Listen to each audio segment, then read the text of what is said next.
Oke. Ada pembagian sembako. Jadi itu kan momennya seperti itu. Jadi orang-orang akan tertib tuh, tertib melapor, silaturahmi jadi mengadu, terjaga. Itu positifnya. Cuma kadang dukanya karena bantuan ini sebenarnya bantuan ini sudah ditetapkan A, B, C poin-poinnya.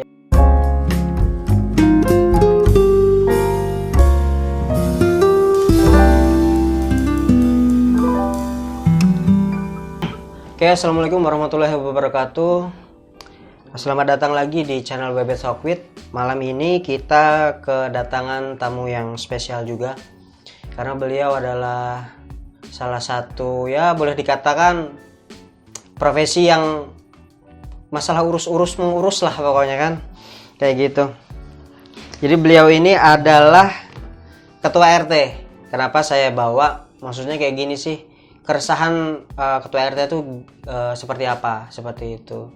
Jadi pengen kita tanya-tanya nih, enak aja di ketua RT segala bagaimana nih ceritanya kan. Jadi ya setidaknya kita ngobrol lah bareng di sini, santai kan, ngopi-ngopi segala macam. Oke, selamat malam Bang. Selamat malam. Sehat? Alhamdulillah. Seperti yang sampai lihat ini, sehat aja. Alhamdulillah. Oke, terima kasih sudah menyempatkan waktunya datang ke Bebet Sokwit buat berbagi ceritanya Bang. Oke, siap. Nah, karena di channel ini kita mau ngasih info nih ke ruang publik, gimana sih cerita profesi berbagai macam. Salah satunya profesi yang abang sekarang abang pegang adalah seorang ketua RT. Jadi kita mau bicara lah kan gitu, bicara santai. Pelayan warga. Oh, pelayan warga. Bisa Bang mungkin memperkenalkan dirinya dulu Bang. Oke, bismillahirrahmanirrahim. Assalamualaikum warahmatullahi wabarakatuh. Pertama saya mengucapkan terima kasih, sebuah kehormatan bisa diundang ke WB Bebet Sokwit. WB Sokwit. Nah, Oke. Mudah-mudahan channel ini terus berkembang. Amin ya Allah. Amin. Jadi perkenalkan, nama saya Agus Salim. Oke. Kalau nama saya Agus Salim, biasa dipanggil, saya tuh dulu suka dipanggil Agus. Tapi namanya ini kebelakangannya saya memang Salim. Kalau kecil saya dipanggil Salim. Akhirnya dipanggil Agus. Dan saya lebih suka dipanggil Agus. Tapi akhir-akhir ini saya suka panggil Salim. Oke, bertransisi kan? Bertransisi. Saya Agus Salim. Kalau untuk profesi sih, seperti yang disampaikan beliau ini, emang ketua RT. Ya. Ini sebenarnya ketua RT, bener saya ini ketua RT. Kadang orang nih, ketua RT ini sekedar sebutan atau ejekan atau gimana. Seperti saya kan, di namanya di medsos juga dipanggil ketua RT pernah, dipanggil kades iya, panggil lurah iya, bupati juga pernah, gubernur lagi. Cuma kata saya, gelarin saya, tapi jangan Pak, jangan gelarin saya presiden, karena presiden itu berat. Tanggung jawab itu lebih besar Pak. Karena presiden ini agak menghangat dia sekarang. Iya. Gak apa saya panggil saya, mudah-mudahan itu bagian dari doa kan. Doa. Berarti ini ibaratnya saya ini ibaratnya dipercaya orang, harus saya ibaratnya harus memegang amanah yang dibangun kepada saya. Gitu. Dan sekarang memang saya bener real ketua RT. Kadang orang ini nggak nyangka saya kalau saya ini ketua RT. Dari penampilannya gak meyakinkan, dari usianya muda. Nah kayaknya kadang saya tuh begitu saya pernah kejadian orang datang ke rumah. Saya nggak ada, ketemu istri saya. Tanya istri saya ini, dikira orang datang ke rumah ini ya istri saya itu anak saya, anaknya ketua RT. Karena saking mudanya kan, istri saya kan muda. Jadi orang datang ke rumah ini ekspektasinya kira ketua RT udah tua. Nah, Pak, jadi Dek, bapaknya ada. Bapaknya nggak ada. Nah, kalau kapan bisa datang, bisa ketemu jam sekian. Nah, jadi pas ketemu baru cerita beliau ini. Jadi yang saya ini nggak nyangka. Jadi yang kemarin saya temui ini istri sampean ya. Saya kira anak sampean. Jadi itu dari usia. Memang saya masih muda. Masih muda. 30-an tahun. Jadi saya ini usia masih 30-an. Anak 2, istri 1.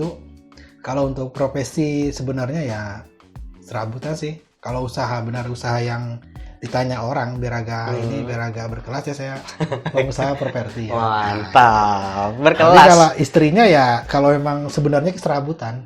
Jadi saya itu namanya pekerjaan saya itu apa aja lah yang penting halal. Halal, yang baik jelas. dengan itu. Oke. Kalau dari pekerjaan, kalau dari kelahiran umur saya udah 30-an. Profesinya itu tadi serabutan. Terus apa lagi ya? Backgroundnya kalau untuk pendidikan sih S1 Ekonomi Islam. Oke. Nah, itu. Cuma kalau untuk khususnya saya ini pemasaran. Pemasaran. Nah, kebetulan emang kuliahnya pemasaran. Cuma nggak nyangka juga kok bisa. Dulu kan begitu lulus kuliah, bukannya di pemasaran, tapi di bidang lain. Gitu. Jadi ibaratnya ilmu yang saya dapatkan selama 4 tahun kok selama 4 tahun itu terbuang sia-sia. Jadi itulah kadang pekerjaan itu nggak sesuai dengan backgroundnya. Nah begitu saya keluar dari perusahaan, akhirnya saya kembali lagi saya memang jodoh saya memang di marketing kan. Nah, di pemasaran, ya pemasaran online saat itu. Ya namanya dulu saya masih begitu resign, gak ada ibaratnya pekerjaan apa yang saya kerjain, masih bingung saat itu. Udah saya coba mendalami pemasaran online saat itu. Ya alhamdulillah seperti ini sekarang. Dari yang kecil akhirnya ke yang agak besar di properti. Dan apa aja lah, properti itu kan dari bangunan maupun tanah. Itu kalau dari background saya. Backgroundnya. Kenapa kok saya jadi ketua RT? Sebenarnya ketua RT itu pekerjaan yang profesi yang saya sangka. Bukan cita-cita juga ya bang? Gak ada cita-cita. Cita-cita tanya guru, cita-citanya apa? Ketua RT bu. Saya nggak ada juga cita-cita kayak gitu. Jadi namanya sebenarnya ketua RT ini kan jabatan. Iya. Jadi kalau namanya saya nih kan seperti dilatih, emang dididik. Dalam hal jabatan maupun profesi kita itu jangan ada ambisi, maupun ibaratnya jangan ada ambisi maupun keinginan untuk dapat itu. Kita nggak boleh berambisi, dan kalau emang diminta harus siap. Kesiapsediaan kita prinsip, kan. Karena didikan itu akhirnya kemarin diminta untuk jadi ketua RT ya mau nggak mau harus siap, harus mau. Karena warga yang usung mungkin. Jadi sebenarnya awalnya dulu itu jadi namanya orang tua ada sebelum saya ketua RT itu sudah sepuh. Mau pensiun jadi ketua RT udah capek kan. Minta cari pengganti. Tolong saya pengen berhenti, tolong cari pengganti saya. Kalau emang gak ada pengganti sampean harus siap. Kalau emang sampean gak siap carikan yang lain. Saya keliling kampung, saya keliling kawan-kawan. Yang sesepuh saya ajaki, yang muda-muda saya ajaki, gak ada yang mau. Gak ada yang siap. Nah kalau gini sama aja calon tunggal kan. Gak asik nih kalau calon tunggal. Tidak ada pemilunya. Jadi nanti misalnya kalau emang calon tunggal nih nggak asik, misalnya saya pengen berhenti atau apa kan nggak ada yang menggantikan. Akhirnya saya cari, dapatlah calon untuk ya samalah siapa yang dipilih kan kayak dipilih. gitu. Akhirnya kita kebetulan pemilihan saat itu seperti pemilu contreng saat itu. Nah, jadi disebar surat suara, akhirnya saya yang terpilih. Tapi sebenarnya jadi ketua RT itu enak nggak bang? Jadi ketua RT itu enak sebenarnya. Emang saya begitu saya terpilih, saya niatkan saat itu. Ketua RT hanya jabatan sementara. Mumpung saya masih muda, kayaknya ini kesempatan saya buat memberikan nilai positif di warga, di lingkungan tempat tinggal. Karena prinsip kita nih kan, ibu saya berpesan, jadilah seperti sebatang lilin. Sebatang lilin ini bisa bermanfaat, bisa juga jadi malapetaka. Nah, ikan harus jadi yang bermanfaat, jadi penerang saat gelap. Nah, jadi dari pesan dari ibu itu tertanam pada diri saya, jadilah orang yang bermanfaat dalam hal apapun. Iya benar. Nah, ini kayaknya emang kesempatan saya. Jadi begitu saya terpilih jadi ketua, ini kesempatan saya buat memberikan manfaat. Saya niatkan saat itu. berapapun pendapatan dari ketua RT kalau memang ada, nggak akan saya ambil. Jadi niatkan ibadah sebisa mungkin saya gratiskan pelayanan. Kadang orang kan urus ketua RT, itu saya niatkan untuk gratis. Tapi kalau orang maksa ngasih atau memang itu maksudnya sukarela tuh. Sukarela, ya tergantung ininya, momennya. Kalau memang orangnya bersifat sosial, urusan sosial, saya usahakan nggak terima. Tapi kalau terpaksa ya, kalau emang orangnya maksa, kadang orang nggak enak. Karena budaya kita kan kadang kita ngurus apa-apa tuh kadang kita ngasih, kan maksudnya kayak gitu. Tetap ya kadang saya terima juga. Ya saya niatkan dari awal ibadah. Nanti kalau misalnya kita bisa membantu orang lain, mempermudah urusan orang lain, insya Allah Allah akan mempermudah urusan kita. Iya benar sekali. Jadi itu udah berapa tahun, Bang? Kalau jadi ketua RT itu sudah 2 tahun kalau nggak salah. 2 tahun. Masa jabatan ketua RT itu berapa tahun? 3 tahun. Kalau nggak salah 3 tahun. 3 tahun. Sebenarnya saya itu nggak muluk-muluk aja di ketua RT itu. Pengennya saya itu melebihi masa jabatan bapak saya. Jadi berapa puluh tahun yang lalu bapak saya jadi ketua RT. Pernah jadi ketua RT. Pernah jadi ketua RT, cuma kalau nggak salah 4-6 bulan kalau nggak salah itu. Paling nggak saya ini lebih 6 bulan lah, 7 bulan gitu kan. Gak keterusan sampai 2 tahun ini kan. 2 tahun. Masya Allah, berarti kan emang ya maksudnya memang dipercayakan masih betah juga kayak gitu. Jadi karena saya udah niatnya ibadah, target saya cuma ibadahnya udah lebih dari orang tua, jadi pure kita nih kerja ya nggak ada ibadahnya, nggak ada beban, nggak nuntut ini juga segala macam. Yang penting ada permintaan orang meminta tolong ya tolong. Melayani warganya lah kan kayak gitu. Tapi kalau misalnya ini nih Bang, kayak ketua RT tuh pemilihannya kan beda-beda tuh. Ada yang pernah sih beberapa kali lihat khususnya di Pangkalan Bun tuh ngelihat pemilihannya tuh udah kayak kayak pemilihan gubernur, kayak pemilihan apa nih, jadi baleho dipasang tuh. Ada beberapa calon nih, jadi 3 calon segala macam. Itu sebenarnya ada yang sistemnya seperti apa sih pemilihannya yang sebenarnya tuh? Sebenarnya itu kalau untuk ketentuannya sih nggak ada. Yang penting itu warga ada pergantian, warga ingin memilih atau menentukan, bisa secara aklamasi. Dikumpulkan warga, aklamasi, ada lurah atau desa, ditentukan di situ bisa. Nah, ada juga yang beragam, ada juga yang pemilihan seperti Iya, pokoknya kayak gitulah. Nah, saya pun sebenarnya seperti pemilu.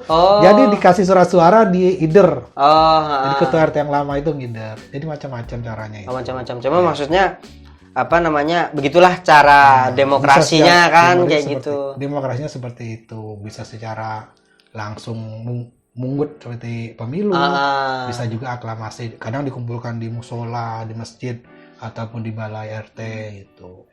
Itu dari segi pemilihannya. Pemilihannya bermacam-macam lah. Bermacam-macam.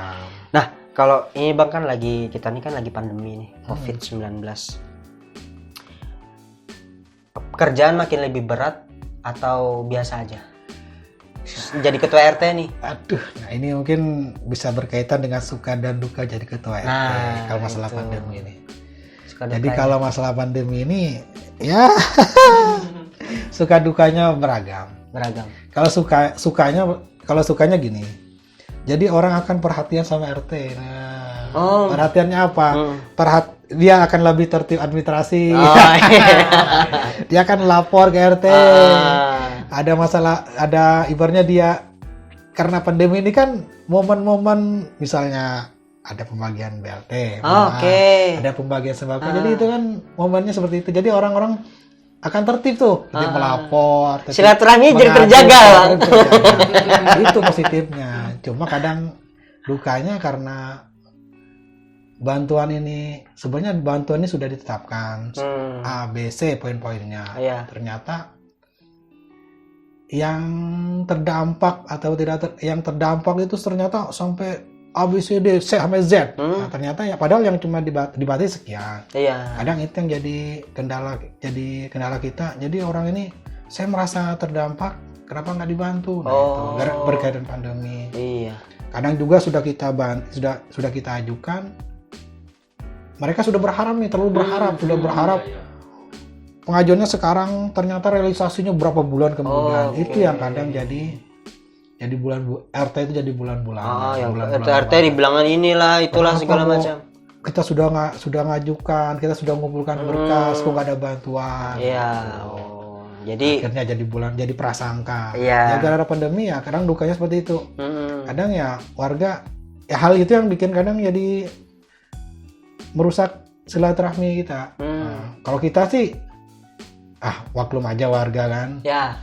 Kalau kita ya. Maksudnya kan berbagai macam warga nih kan pola pikirnya beda-beda nih, pengetahuannya pun beda-beda, segala macam. Nah, kalau misalkan pekerjaan orang ini kan pasti ada masa-masa sibuknya nih, Bang.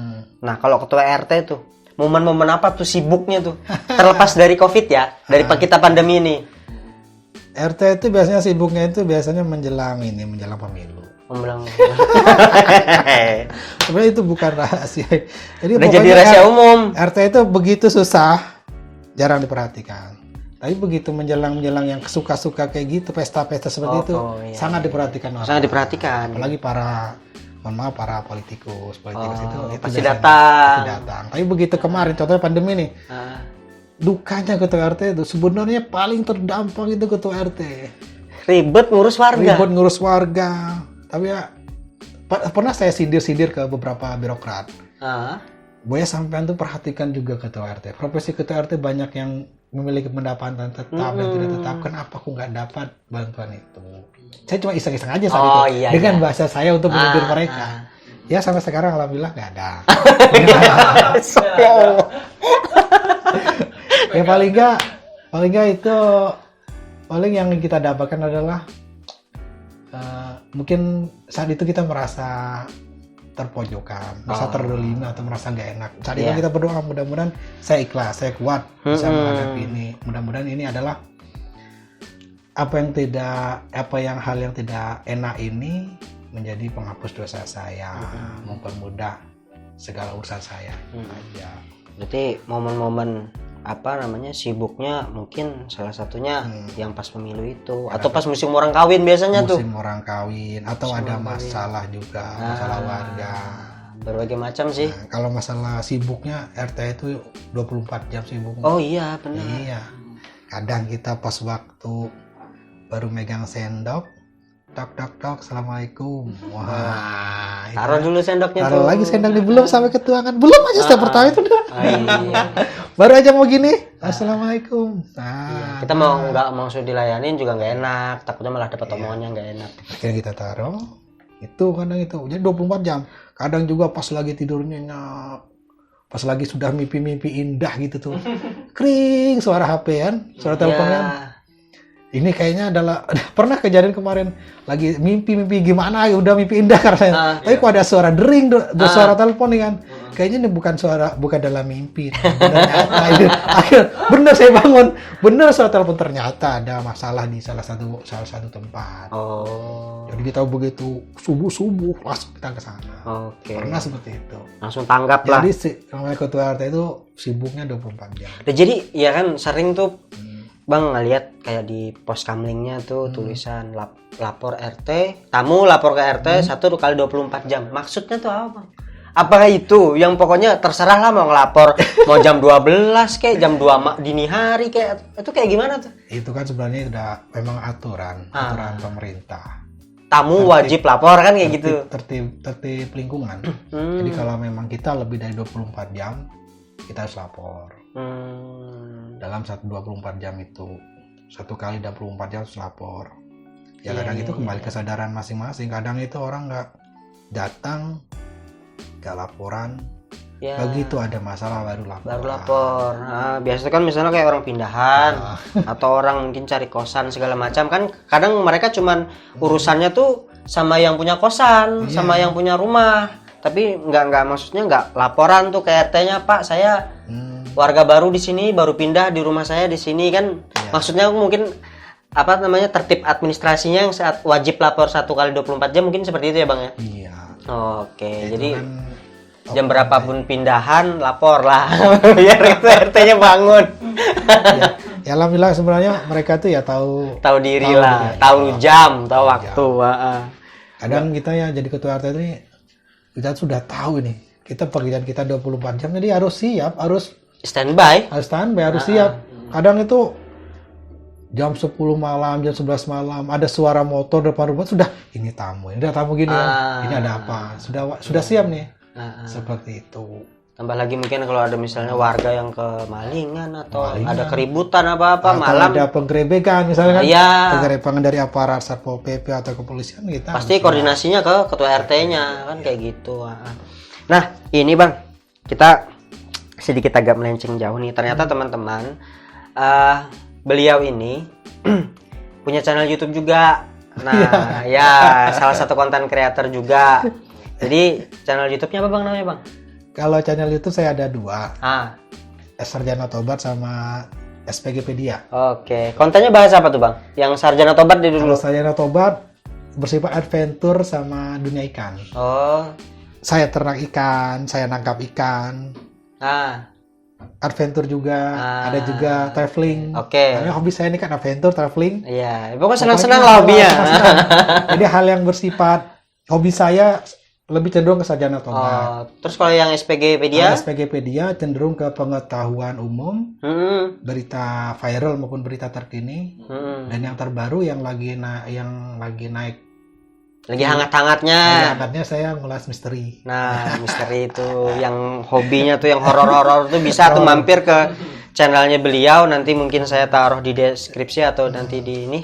Bisa lah mampir-mampir, di like, di subscribe, di share, di komen, di jejak, ya kan. Tapi yang paling penting bantu share aja dah. Bantu share, ya lebih efektif kali Bang ya. Kadang orang tuh kalau like, subscribe, sama komen itu beraskan hatinya. Tapi kalau share itu paling kadang tuh kita bantu nyebarkan, ada orang lain yang lebih. Oke. Kalau emang kita nggak suka, kadang silakan nge-share. Oke. Nah, jadi itu channel paling beliau. Utama share, like, subscribe, dan komennya itu nomor 2. Oke. Itu kalau sebenarnya saya itu di YouTube baru-baru aja. Sebenarnya udah lama diajaki, ayo kita main di YouTube. Cuma saat itu saya malah lebih asik di Facebook. Lebih di FB. Lebih aktifnya di itu media sosial. Karena emang dari awal saya dan saya emang terbranding, saya ibaratnya sudah orang terkenal saya di Facebook. Oke. Salah satu juga admin di apa Bang? Nama grupnya? Yang lagi besar, lagi ramai ini informasi fasilitas layanan publik Pangkalan Bun. Nah, ini salah satu adminnya. Inflik di sini. Bukan Jadi, Netflix ya, bukan. Jadi Inflik itu emang saya selaku admin sekaligus memang kebetulan kita yang dirikan. Oke. Jadi di situ banyak tuh informasi seputar Pangkalan Bun tuh biasanya teman-teman yang tergabung dalam grup itu pasti nge-share-nya di situ. Saya pun video saya share di situ. Karena saya anggap konten saya ini merupakan salah satu sebuah info yang sekiranya bisa kita ambil pelajarannya, nilai edukasinya. Makanya saya posting juga di situ biar teman-teman ngeliat lah bahwa ternyata ada pekerjaan ini yang ada di Pangkalan. Jadi saya share ke situ. Iya, kalau memang grup Inflik itu sebenarnya itu hobi saya itu, di medsos. Oke. Jadi dulu memang saya biasa jualan di online, di grup-grup jual beli itu, merasa recok. Sebenarnya kita jualan kok merasa recoki dengan grup-grup umum. Iya. Akhirnya campur tuh. Kayaknya kita perlu grup khusus tentang informasi umum. Okay. Akhirnya terbentuklah grup Inflik. Sebenarnya itu Inflik itu ada pemicunya bisa menyatukan mereka. Grup apa tuh waktu itu pertama kali tuh Bang? Kalau pertama kali itu namanya Informasi Mati Listrik Pangkalan.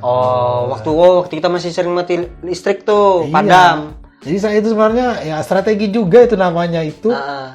Saya punya jadi memikirkan gimana strategi untuk menyatukan mereka dalam grup. Takutnya malah ngomongnya kan lebih baik di satu forum aja nih ngomongnya. Jadi saya itu ingin adanya terbentuknya grup itu adalah pertama ingin menyatukan mereka dalam satu wadah, mengkhususkan informasi-informasi jual beli. Jadi saya itu ada admin jual beli sama grup umum kan informasi. Nah, ingin menyatukan mereka, tidak hanya menyatukan tapi juga bermedia sosial secara sehat. Itu namanya kita ini kan sekarang orang lebih leluasa menyampaikan sesuatu melalui media sosial. Gimana kita bisa mengarahkan mereka, kita menetikkan mereka maupun kita ibaratnya ya biar semua itu tidak terjerat ke hal-hal yang negatif. Iya, maksudnya bermedia sosial. Jadi kan lebih bijak dalam bermedia sosial. Dan itu pun target saya mudah-mudahan grup itu menjadi barometer informasi. Iya. Kadang itu ya itu karena keleluasan orang lebih enak menyampaikan undang-undangnya di media sosial kayaknya itu wadahnya. Iya. Dan itu pun saya tuh gimana sih cara menyatukan mereka. Jadi saya cari momen saat itu. Kira-kira momennya apa ini? Jadi saya berpikir sepertinya momennya adalah mati lampu. Mati lampu. Momen pemersatu tuh kan. Karena pada waktu mati lampu sering tuh orang banyak pasang status tuh. Kenapa mati lampu? Jadi banyak tanya. Mending kan dibikinin forumnya kan. Jadi dulu itu kan namanya orang sudah mati lampu, orang nggak tahu kapan jadwalnya. Iya. Kadang orang nggak tahu jadwal, tiba-tiba mati lampu. Akhirnya rusak sana, rusak sini. Akhirnya segala upaya untuk mengatasi ataupun bentuk protes sudah dilakukan, baik secara langsung maupun tidak langsung, sampai demo juga. Ini kayaknya momen mati lampu ini adalah momen pemersatu masyarakat yang terkena dampak mati lampu waktu itu. Jadi saya itu siapkan grup, kayaknya nyatukan mereka melalui mati lampu. Pas begitu waktu ada momennya waktu itu mati lampu siang hari. Mati lampu siang hari. Nah ini kayaknya saya momen untuk menyatukan mereka. Begitu sudah mati lampu, saya undang mereka. Saya di sebar pertemanan di grup saya sebar. Ya. Ini adalah grup mati lampuan atau listrik. Gabung tuh semua. Gabunglah mereka. Jadi mereka merasa terwadahi. Iya kan? Keresahannya. Merasa terayomi. Akhirnya saya bisa jatuhkan mereka. Dulu cuma 2 admin, saya sama Rio saat itu kan. Akhirnya bisa menyatukan mereka dalam suatu wadah. Akhirnya berkembanglah itu grup itu. Sampai sekarang. Berubah namanya karena merasa ada masukan juga. Maksudnya udah nggak relate nih kan. Maksudnya udah nggak mesti mati lampu lagi nih. Nggak usah lah namanya itu. Nanti yang merasa tersudutkan kan satu instansi tersudutkan. Akhirnya diganti nama. Dan akhirnya sampai sekarang tuh informasi yang saya rasa sih itu salah satu grup Facebook yang khususnya grup Pangkalan Bun tuh nomor 1 tuh, karena apa pasti larinya ke situ tuh. Mau orang kadang kehilangan dompet, kehilangan HP, kehilangan orang. Alhamdulillah di situ bisalah diposting di situ, teman-teman mungkin ada yang bantu ngeliat, mungkin ada yang ngeliat, ada yang tahu informasinya segala macam. Saling berbagi informasi, bagi informasi yang serius maupun bulian.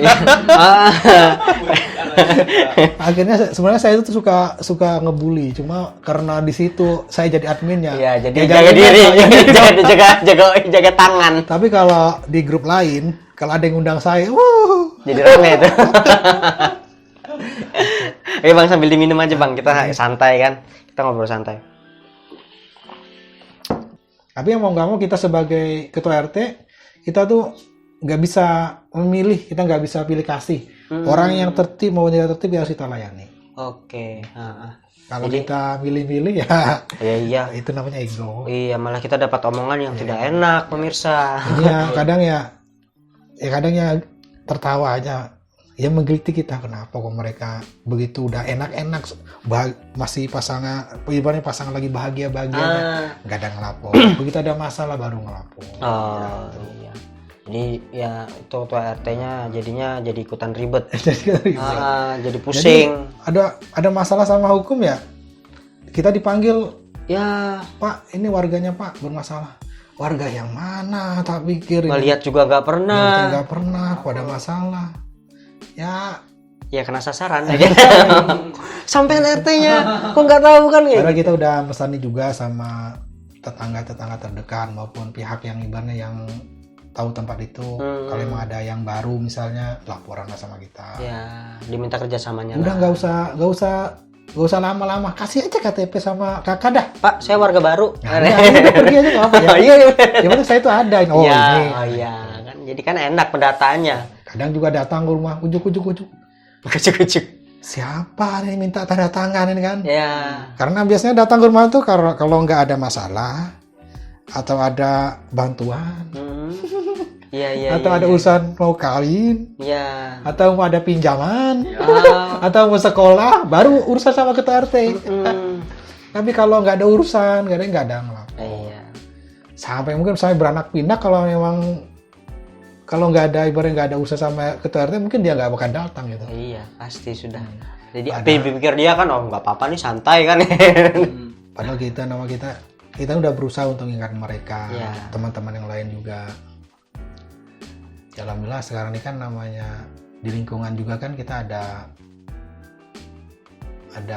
sudah zamannya 4G ya, teknologi ini ya. Jadi orang yang baru kita berusaha gabung ke dalam grup WA, iya. Misalnya informasi apa kita sebar. Langsung di-share di situ. Jadi semuanya tahu kan. Semuanya bisa tanpa harus kita kayak zaman dulu mungkin di mikrofon apa segala macam. Jadi disebarkan lewat mungkin sosial, ya, media sosial. Melalui itu kadang saya ingatkan juga di grup masalah tertib administrasi, masalah ibaratnya ada pemberitahuan dari pemerintah juga. Iya. Jadi lebih enak lah untuk menyampaikannya kan seperti itu biar tidak ada kesalahpahaman. Oke, Bang. Ya, sebelum kita mungkin mengakhiri obrolan kita malam ini, ada nggak pesan-pesan buat teman-teman yang mungkin siapa tahu ada yang pengen cita-citanya jadi ketua RT kan? Siapa tahu di zaman yang milenial kayak gini kan kadang cita-cita orang beda-beda, Bang. Apa tuh kira pesan-pesannya, Bang? Kalau memang kawan-kawan kalau memang kira-kira ada tawaran menjadi ketua RT, silahkan. Pokoknya kalau memang ada tawaran jadi ketua RT, jangan ragu untuk menjalani. Ya. Kalau memang masih muda itu kesempatan kita untuk belajar. Ya. Kita belajar berorganisasi, belajar untuk melayani masyarakat. Ya. Tapi kalau memang itu bisa dihindari, mending dihindari aja dah.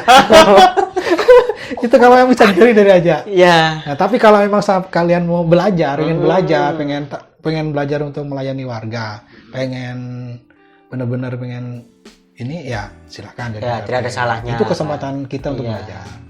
Tapi kalau memang mau menjadi ketua RT harus niatkan, pertama harus niatkan untuk ibadah. Oke. Niatkan buat ibadah, kita niatkan buat melayani warga. Karena insya Allah dengan kita melayani warga, mempermudah urusan warga itu, insya Allah kita akan mempermudah, Allah akan mempermudah urusan kita. Nah, itu kalau memang kawan ada yang berkeinginan, yang berkeinginan jadi ketua RT. Ya. Kalau bisa di orang lain, silakan. Saya pun saat ini saya sudah namanya luas. Kalau ada kira-kira yang jadi ketua RT, ya silakan. Silakan. Buat warga, Bang. Pesan buat warga. Buat warga. Selaku Abang jadi ketua RT. Nah, buat warga ya tertib lah. Oke. Tertib dari administrasi kependudukan, tertib dari hal lingkungan. Ya. Itulah tertib segalanya lah. Ya. Sama-sama. Tolong kerjasamanya lah. Paham-paham aja ketua RT itu. Ya kalau mau ada urusan apa ya, jangan menunggu susah baru tahu ketua RT ya. Oh iya benar. Jangan nunggu susah baru ada. Jangan nunggu susah kalau mau ketemu ketua RT berurusan segala macam. Iya. Kalau lagi senang gue ya laporan dong. Kalau lagi senang ya kabar-kabarilah. Kabarnya diajak-ajak lah. Oke. Bahagia itu. Oke, itu mungkin obrolan kita malam ini ya teman-teman. Jadi teman-teman bisa nanti follow IG saya. Mungkin teman-teman juga bisa DM mungkin profesi, pekerjaan atau hobi atau mungkin komunitas apa yang mungkin sekiranya bisa kita bawa di podcast kita di sini di Webet Sokwit.